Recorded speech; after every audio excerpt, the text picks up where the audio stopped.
When the letter came, Mom thought it was a mistake. Foreclosure, she said, reading it again, hands trembling slightly. But I paid the dues.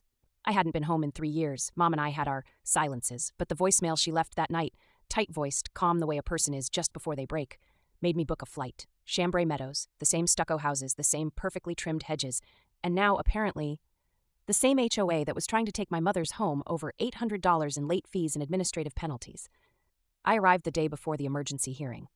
Found Mom sitting at the kitchen table with a stack of paperwork, half of it unopened. They'd buried her in letters, threats, and fines. Late fee on late fee. She'd missed one payment during a medical scare, and they'd turned it into a snowball of bureaucracy and greed. "You didn't tell them who your daughter is, did you?" I asked her. She smiled sadly. "I didn't think it mattered. I did." At the hearing, in a sterile room behind the HOA clubhouse, they barely looked up when we walked in. 3 board members, 1 smug HOA attorney, and a treasurer named Don who had the charisma of an expired Band-Aid. They didn't even ask my name before starting. Due to repeated non-payment, "I'm Victoria Clark," I said, pulling out my credentials, "and I'm representing Ms. Clark, my mother, pro bono." The lawyer blinked. Don squinted. "You're a lawyer?" "Correct. Yale Law, former assistant DA, and currently in private litigation with a record you can Google."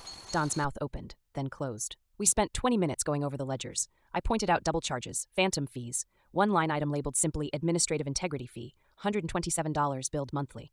When I asked for its definition, no one could answer. "Your own bylaws," I said, "require mediation before foreclosure. No letter offering mediation was ever sent." The lawyer tried to pivot. "Well, we do have the authority. You had authority. You abused it. I've already filed a motion for injunction and countersuit for unlawful foreclosure proceedings. You'll be hearing from the court." Mom's hand was warm in mine as we walked out.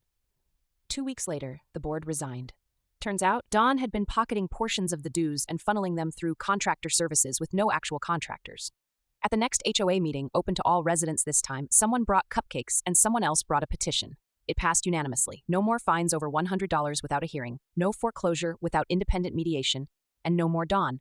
Mom kept her house. And Don sold his house.